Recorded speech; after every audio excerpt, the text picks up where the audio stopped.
Well, good morning, everybody, and welcome to our webinar, variously titled How to Build Your Ideal SOA Infrastructure, or the Impact of SOA on IT.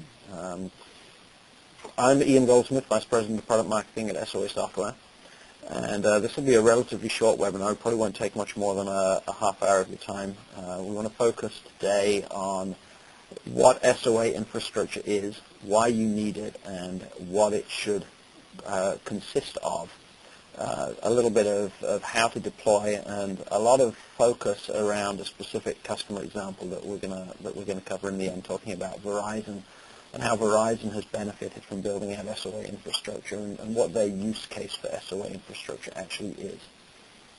So without further ado, let's move through the slides. Very briefly, SOA Software is the leading provider of SOA infrastructure. We offer a broad, comprehensive platform. We'll talk more about that. We're the largest specialized vendor of SOA infrastructure technologies. We announced in January that our 2005 revenues were $29.9 million, according to the GAAP accounting standards. We're headquartered actually in Los Angeles, California. We moved offices a few weeks ago, just about a couple of miles down the road, so we can still see the beach from our windows, which is very pleasant. We're very well funded by respected groups of investors, led by Redpoint, and we have an extremely strong portfolio of customers, including Merrill Lynch, Ford, Verizon, a bunch of high-profile organizations. As you can see, here's a list of many of those customers, very, very strong portfolio. We're very proud of our partnerships. We are a very strong IBM partner with a number of successful joint customers, including Merrill Lynch. IBM has the IBM Global Services SOA management practice is probably the premier SOA consulting organization in the world, and we're very proud to have been the first vendor announced as a partner of that practice, and we remain a very strong IBM partner today. We have also strong relationships within Tivoli and WebSphere. We're also a BEA premier partner, and again we were announced as one of the first partners announced as part of the Aqualogic release. We stood in the closing bell of the NASDAQ with BEA around that announcement. We're a Computer Associates technology partner, a top-tier Oracle partner, part of their Certified Advantage Partner program, and a Microsoft Gold partner, amongst our participation in other partnership programs and various standards bodies. Overall, partnership is a critical route to market for any organization in SOA infrastructure, and we certainly feel that we have the top-tier partners required to succeed. We view the challenge facing enterprise IT as being broken into three distinct groups. We have legacy environments, business-to-business environments, and the world of distributed applications. Legacy clearly is mainframe and other stable technologies that have been around for a long time. B2B is the technologies used to interact with both partners and customers. And then distributed applications, I'm sort of using it as a little bit of a catch-all. That's really where everything else fits. So applications you build yourselves using Java or .NET technologies, your application servers, packaged applications, your ERP and CRM applications from vendors like SAP and Oracle. All of those things fit into that distributed applications bucket. The challenge facing this world is that these are disconnected environments, and the technologies used to connect and integrate them are fragile, inflexible, and expensive. Technologies like EAI for integrating applications, EDI for B2B transactions, and then the custom work that's required, particularly for mainframe to other world integration. The challenge amongst the cost, fragility, and inflexibility that this leaves organizations is that it becomes very difficult for IT and the business to align. If you think about the typical business process change and review cycle, there's normally a drive to complete a business process change within 2 to 3 months. But often the IT change cycle can take upwards of a year, in many cases more. What this means is that several business change cycles will complete within a single IT change cycle, essentially ensuring that IT is never aligned with the business, is unable to remain in step with the business. So that's where SOA comes in. What SOA does is help an organization reduce cost through reuse, integrate, increase agility, and effectively manage change. So SOA sits at the center of this world. It ties together the various different environments. It helps you integrate your legacy environments with your B2B and your distributed applications. It helps you integrate your distributed applications with B2B. It provides technology for ensuring the standards-based interoperability of applications. It provides you with reusable business functionality, so you can have a piece of business functionality deployed and available in a mainframe that's consumed and leveraged within the distributed environment. The fundamental concepts to think about in SOA, and let's be very clear, SOA is a concept, not a technology. SOA is an architecture, and it's based on the tenets of loose coupling, distribution, standards, and reuse. So I think we often tend to confuse SOA and web services. And while they're certainly related, they're not synonymous. Web services are a technology for a standards-based technology for integrating, for communication between applications, essentially. SOA is an architectural concept around the ability to reuse business services from one application to another. Now, SOA has been around for a long time in one form or another. Corba and DCOM and some of the older technologies certainly could be considered service-oriented technologies. However, given the proprietary nature of some of those technologies, they really didn't fit into the modern world of SOA, and that's where web services come in. So web services are driving the modern world of SOA by providing the standards-based functionality and ensuring vendor and platform agnosticity with low-cost, flexible architectures. So I think one of the questions that we get asked quite a bit is why SOA? Why should we as an organization move towards SOA, and what's our main driver? Well, I think this statement pretty much says it all. Verizon saved 50% of its IT budget by eliminating redundant systems using SOA technology. That's an absolutely enormous number and an extremely powerful and compelling statement. Now, Verizon's an interesting use case for SOA infrastructure and internal process change to help facilitate and drive SOA. And I'm going to talk a lot more about Verizon as we move on. But for now, let's just leave it with that. So what is the promise of SOA? The promise of SOA is reduced cost, increased agility through leveraging a standards-based architecture and reuse.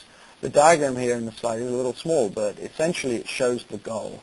If you can see the new application, in fact, I need to get myself a pointer, which I will do right here.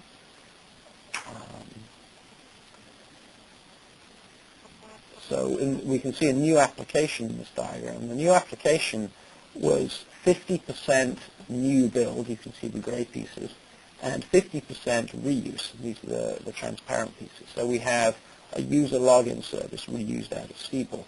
We have a historical database reused out of Oracle.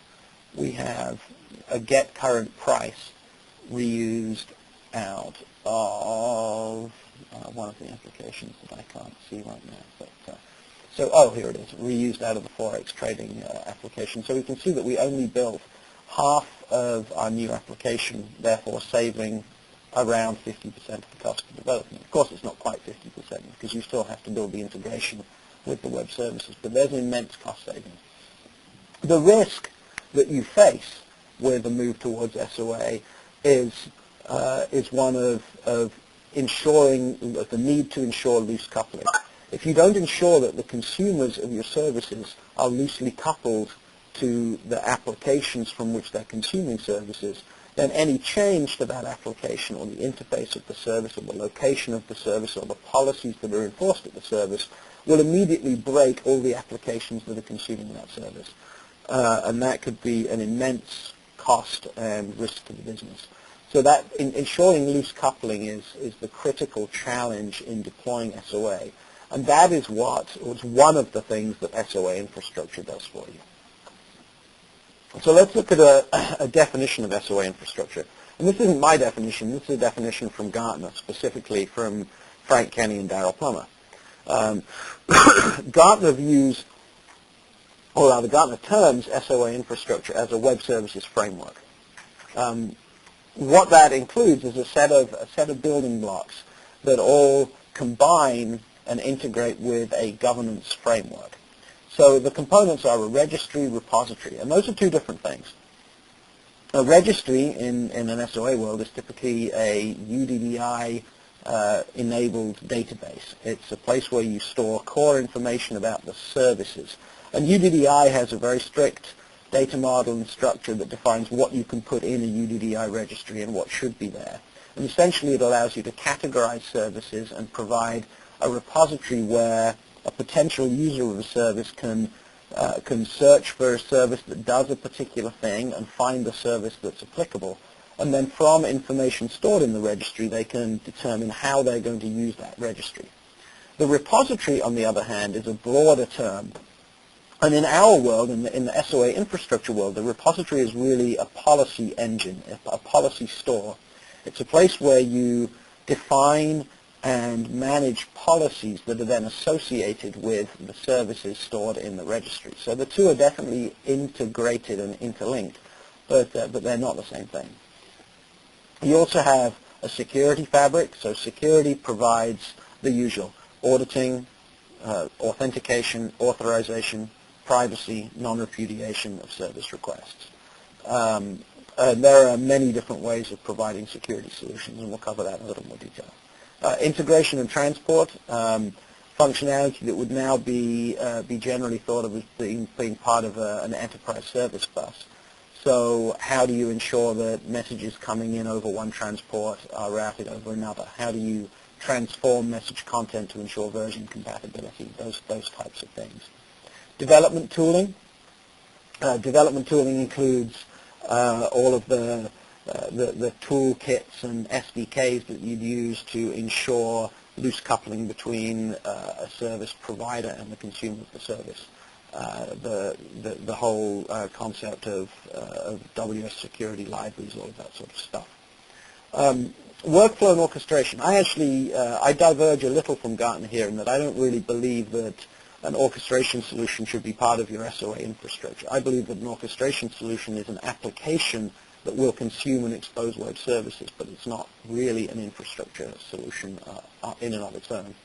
And then finally you have a management solution, and management is the concept of monitoring for performance and availability, service level compliance, and routing and transformation to ensure compliance with service levels, throttling, denial of service, all of those sorts of capabilities. Let's look at how that would work and how this stuff layers into a typical communication path. I think it's easier to understand when applied to the real world. So if we think of a typical or a basic web service communication with a client application. The client application will statically bind, which means it will have hard-coded information about the location of the web service and the interface parameters of the web service. And it'll invoke a request, send the message to the web service, and wait for a response. The web service will send back a response to the request. Now this is great, but what happens when the web service moves? What happens when you need to layer in security and all those sorts of things? So let's look a little more at that.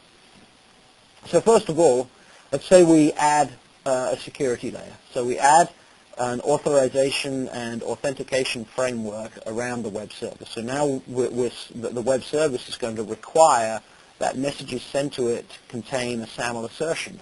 And maybe it will require that SAML assertion is generated or is authenticatable by a NetTegrity SiteMinder environment or an IBM Tivoli Access Manager environment. Sorry, I should have said Computer Associates, something like that. In order to ensure that the message that's coming into the web service complies with these security requirements, the client application is now going to have to implement a security layer where it will use some kind of tooling to ensure that the messages that it sends contain the appropriate SAML assertion. That the web service is then going to authorize the user that's encapsulated within that assertion to use the service. There's a whole bunch of other security requirements around signature encryption. So maybe the web service will require that a certain element of the message be encrypted, in which case the security layer at the client application will have to ensure that it is encrypted. Maybe the client application will sign the message so that the web service can verify the content of the message as it receives it. A number of complex capabilities that need to be added both at the service and the client layer. Step 2, what happens if you change the service? Even something as simple as changing the location of the service. That requires delegation at the client layer. You need to add a delegate layer so that the client application can discover the location of the service in real time and can dynamically make changes.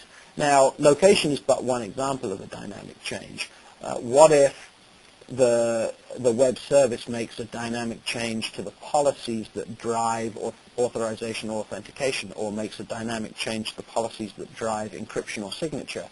The client application needs to know at all times what policies will be enforced at the service so that it can ensure that messages it sends comply, and it'll use the delegate layer to do that. So the delegate layer should be able to discover policy and service location from a central repository, typically a registry, and make those changes or ensure that its messages comply with those policies.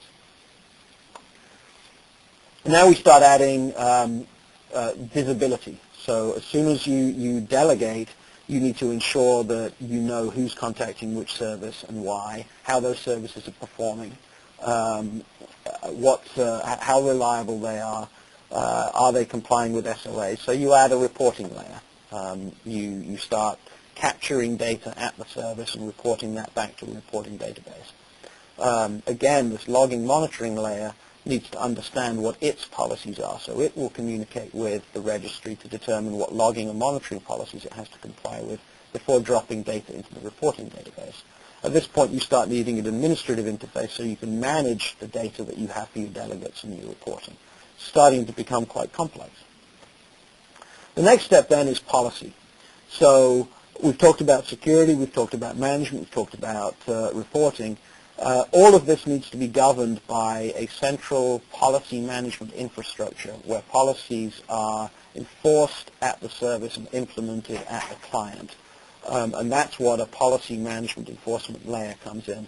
So it's not overly complicated. You have a registry, you have a policy store, you have a database for reporting managed by an administrative interface. You have a delegate, you have a security layer, you have a policy management layer, both at the client and the server. And this is okay, but the problem really comes when you start repeating this for each and every single implementation of a service that you have anywhere. All of a sudden you have an enormous amount of code to maintain. It's conceivable if you're using different implementations to drive your policy, your logging, and your authorization, you might have 3 separate intermediaries deployed with every web service. It quickly becomes unmanageable and impractical. And that's where you need a consistent SOA infrastructure solution or SOA management solution, which is what our SOA software service manager provides. We're going to talk in a little more detail about exactly what service manager is, but while we have this diagram on the screen, I want to talk a little bit about some of the standards. So we talked about registry. Core standard for registry is UDDI. So the concept here is that a policy implementation engine or a policy enforcement engine will use UDDI to talk to the registry to discover the location of its policies. It'll then retrieve those policies from the policy store using an appropriate protocol. Policies are likely to be returned to the enforcement point or the implementation point using or in a format known as a WS policy assertion. Right now, there aren't as many WS policy assertions as we would like. The only standardized one is WS security policy. but we're working with the standards bodies to define more, and a number of vendors are cooperating on the definition of more policy assertion types. So in our world, you have central policy definition, distributed policy implementation, and distributed policy enforcement. And policy enforcement can either be as an agent or a proxy sitting wrapped around or in front of every single service instantiation that we have. So, where did my slide go? There we go. So SOA Software's products have won several awards. There's a few more pending at the moment. We were a 2004 Product of the Year, 2005 Network Computing Well Connected Award finalist. We were anointed by Gartner as a 2005 Cool Vendor and by Loosely Coupled as a 2005 Web Services Management Leader.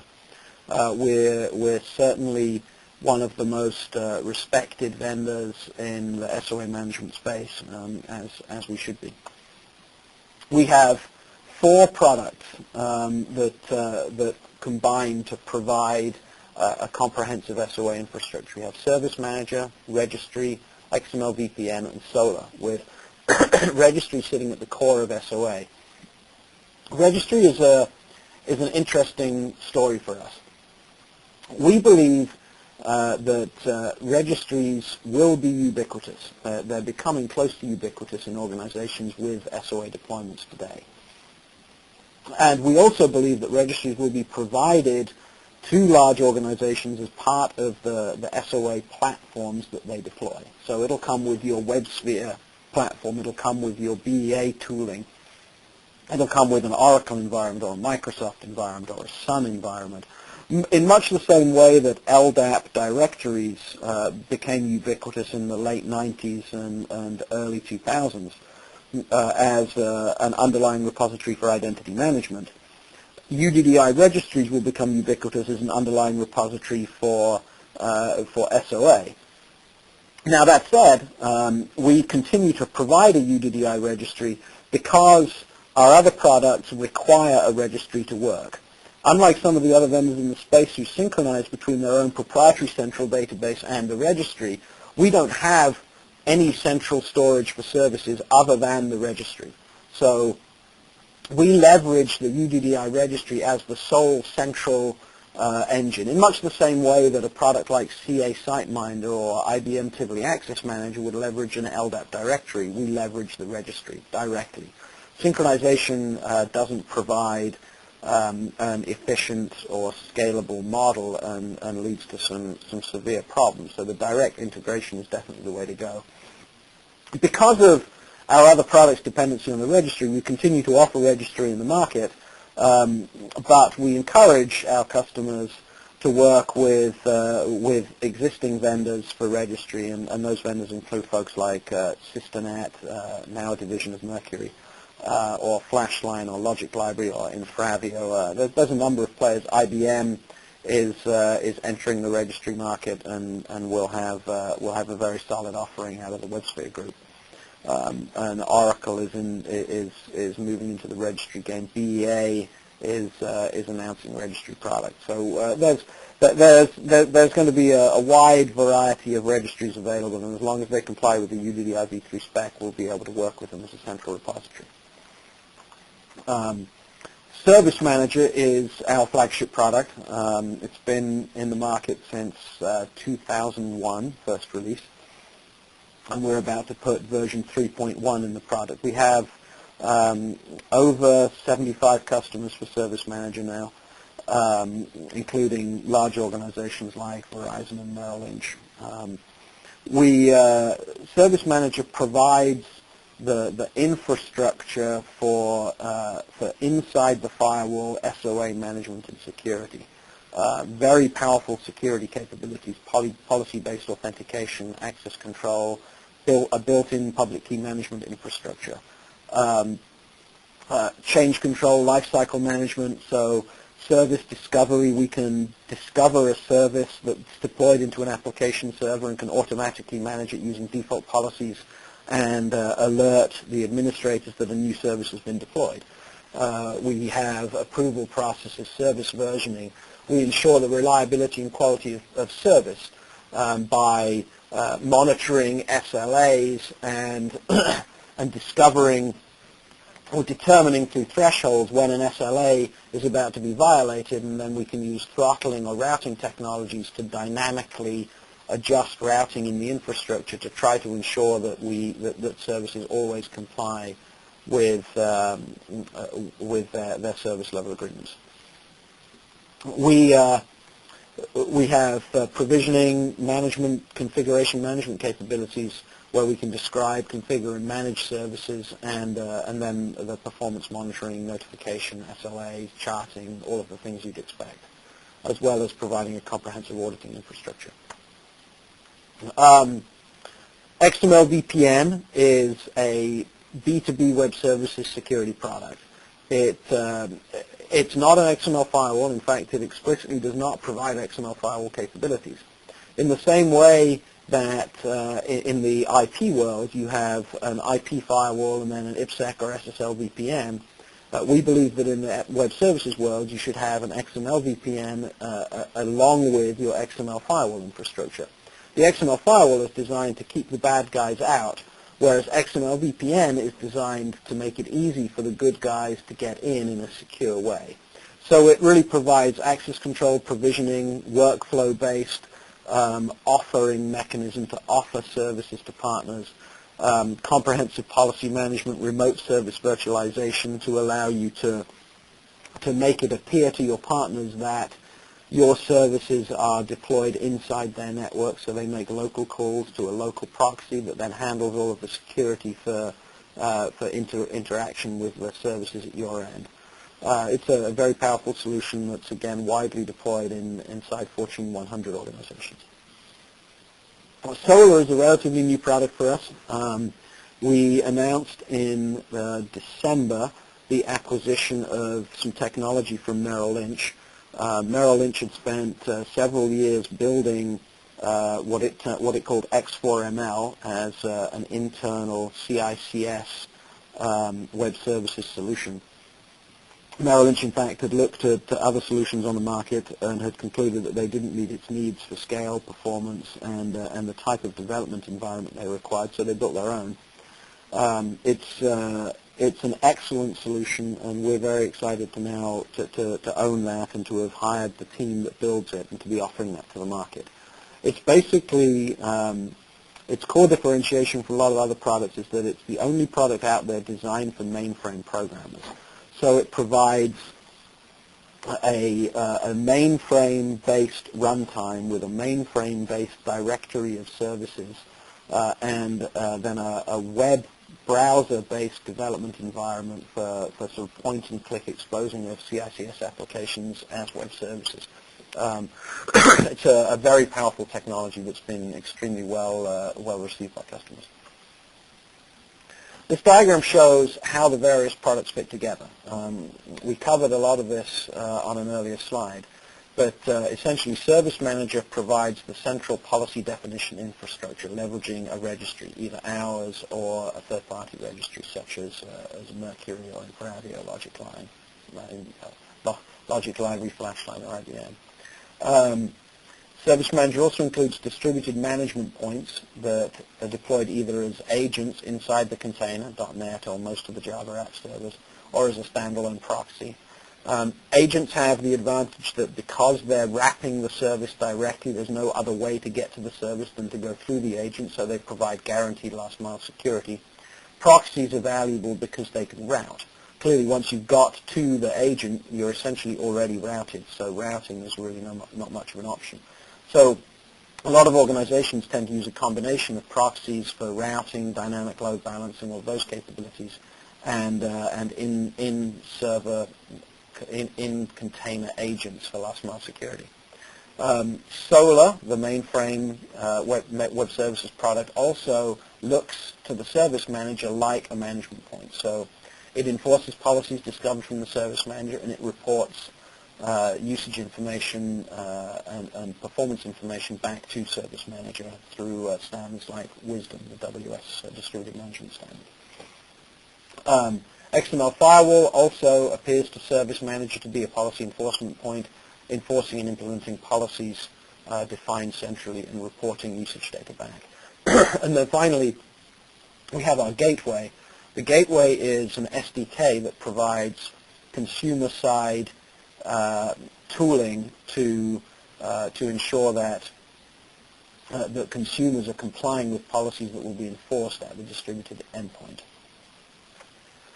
So what I want to do is talk a little bit about Verizon, specifically about Verizon's IT Workbench environment. IT Workbench has a fairly interesting genesis. And the Verizon basically looked at its organization in 2002, and at a C-level inside the organization, it realized that it had at least two of everything. Now remember that Verizon was formed as a merger of GTE and Bell Atlantic, so it's not surprising that it had two of everything. What was surprising, I think, was the number of some things that it had. It found that it had more than 50 deployments of certain types of applications and environments. So in order to embark on a massive cost-saving exercise, the CIO instructed his chief architect, a guy by the name of Shadman Zafar, to aggressively drive the organization towards service-oriented architecture. Now, this is the point at which Verizon made some very smart decisions. First of all, Verizon recognized that in order to succeed in a move towards SOA, it needed to do two things. It needed to provide tooling to facilitate the move to SOA from the architecture and development perspective, but it also needed to provide incentive organizationally to move towards SOA. So Verizon, on the process side of things, implemented a fairly rigorous architecture review committee type concept where any new application has to be reviewed by the architecture review committee and has to be verified and validated that it meets SOA requirements. Particularly, what Verizon does is ensure that any architect bringing a new application for approval to the architecture review board has to ensure that all of the components of the architecture that it's proposing require new build, and that none of them already exist. If there's something that the architect wants to build that already exists, then the architecture review board is going to say, no, you can't do that. We already have one. You need to use the existing thing. So that drives reuse. Also, organizationally, Verizon ensured that most of its IT management have reuse objectives. So in order to meet their management by objective criteria, they have to be able to meet certain reuse metrics through the organization. So those two things serve to help drive reuse through Verizon's organization. From a technology perspective, Verizon created what it calls IT Workbench. IT Workbench is a lot of internal development at Verizon, building portal technology, implementing a lot of SOA software technology for the SOA management and security infrastructure. The easiest way to understand Verizon's IT Workbench is to sort of walk through a typical example. Basically, IT Workbench provides a portal for developers and architects to use. In a typical model, you might have a developer of a service creates a web service and then needs to make that available broadly to potential users. So the developer will go to IT Workbench and will work through a wizard for publishing that service. And the wizard's going to ask a bunch of questions about the categorization of the service, what type of application it is, what it does, what its security requirements are, what its likely performance is. And at the end of that process, it'll instruct the developer or the architect to download an agent and deploy that agent along with their application inside the application server. And that agent will then ensure the security of the application and will monitor for performance and reliability. The flip side of that is a developer looking to use a service will go to IT Workbench and will discover a service by browsing through the registry. When they identify a service that they want to use, they then initiate a workflow to request access for their application to that service.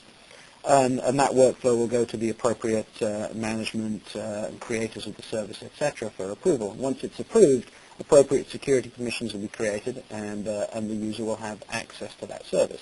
It sounds fairly simple, but it's a substantial undertaking that Verizon took on in 2002 and really brought to fruition in 2004 and 2005. With a very successful deployment. In fact, in the middle of 2005, Verizon was running between 2.5 and 3 million transactions a day, and you can see it was up from 10,000 transactions there at the start of 2004. Verizon estimates that it cut its IT budget by 50%, leveraging IT Workbench. Some examples of the types of transactions are customer information searches, requests for new service, credit history applications.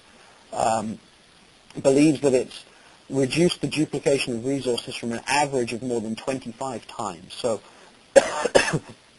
Verizon's original estimate was that many resources would duplicate, well, that its resources, IT resources, were duplicated an average of 25 times, and that's now reduced that substantially. The first year that IT Workbench was deployed, it had a target of building 10 applications. It actually built 57. And by the end of the first year of IT Workbench's life, which was 2004, it had enabled more than 200 services, which is a pretty impressive achievement, and certainly not one to be overlooked. So with that, that's the end of the discussion today. Let me take questions and see where we go. So anyone who has any questions, please submit them through the WebEx panel, and I'll endeavour to answer them. I actually see that we have a few already, so let me take these on.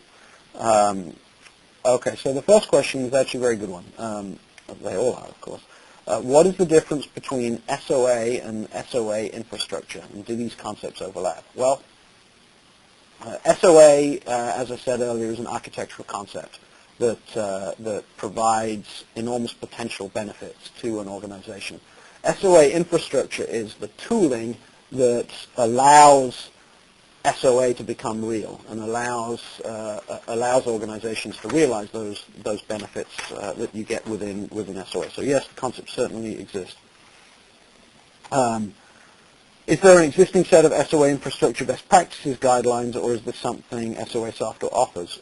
We have a services business, and we help organizations build SOA infrastructure best practices. It's certainly something that we do. It's also something a number of our partners do, and IBM Global Services in particular has a very strong SOA management practice that will help organizations with best practice guidelines and things like that. Okay, there's a good question here on very concerned with performance. How can I move to SOA infrastructure without slowing down too much?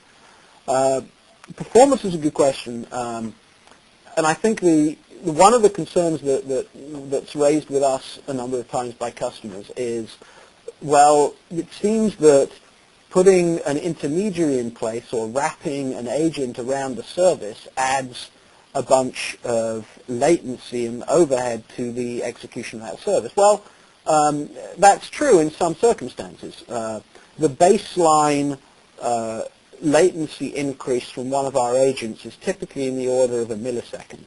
And that's a very small, that's a tiny percentage typically. Now what you will see is that when we start encrypting and decrypting and verifying signature, that latency will increase, because we're now performing complex mathematical operations around the cryptography. One of the things that you have to realize there, though, is that cryptographic operation has to happen somewhere. So it's either going to happen inside the agent or it's going to happen inside the application server. And quite frankly, I would rather have that happen inside an agent that is designed to drive high-performance cryptographic operation than inside an application that's not necessarily architected and optimized for that. So we find that a solution like ours, which is optimized for performance, really really adds to the scalability and the performance capabilities of the SOA rather than hindering it. We have a question here about orchestration. From the orchestration perspective, are you executing steps that do not have dependencies in parallel to speed processing, or is each step executed one at a time? I'll assume that means that we're talking there about the execution of policy, so capturing usage information or encryption or decryption or verifying signature. The way our policy infrastructure works is that policies are defined as either a serial or a parallel type operation. So you can have a policy that has a set of serial operations. For example, you don't want to verify signature and take the expense of verifying signature if the request has already failed an authentication requirement. So some policy operations should happen serially, whereas others, such as signature verification, encryption or decryption, compression, that sort of thing, should happen in parallel. So we combine a sort of mixed mode world. Let's see. That's about it. Well, yeah, no, we've got some. Okay, we've got a couple more questions. One follow-up to the previous question on orchestration. Question actually from the business perspective, can component services be executed in parallel? Absolutely, but that's really outside the scope of the SOA infrastructure. The SOA infrastructure is ensuring the loose coupling of the service from the consumer, and an orchestration engine, which we don't provide. We do not provide a business policy management engine. The orchestration engine can certainly execute services in parallel. The orchestration engine would act as both a provider of services to the SOA infrastructure and a consumer of services from the SOA infrastructure. So it's really up to the individual business process orchestration engine as to how it operates in that world. Another question, how does one SOA enable a legacy world? That is what our Solar product is all about, service-oriented legacy architecture. And there are a number of other products in the market for web service enabling mainframes. Web service enabling a mainframe is sort of a two-way thing. In the case of our Solar application, it allows you to both expose CICS applications as web services and to enable a CICS application to consume a web service. So what you're really doing is allowing your legacy applications to participate in an SOA.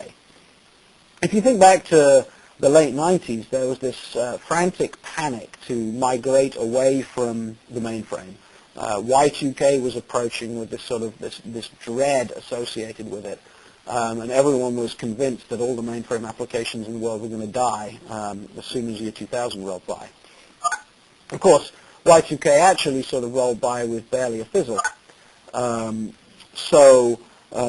What's happened since then is, I think, a realization that the mainframe applications are very stable.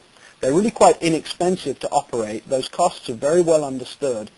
And that business logic has been working for a long time, so why mess with it? But that's in a context of a lot of new application build happening in a distributed environment.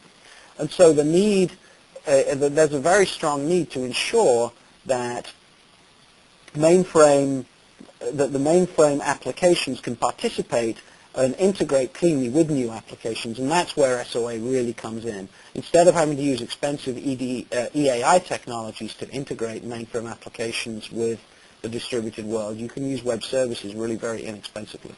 And we have a number of use cases wrapped around that showing how Merrill Lynch in particular has saved enormous amounts of money using Solar rather than traditional integration models. At that point, I think we're out of questions. I really appreciate you all taking the time to listen into the webinar today. We'll be making a recording available on our website, so please feel free to download that or send links to any colleagues or contacts that you feel may be interested in this. So, once again, thank you all very much, and enjoy the rest of your day. Thank you.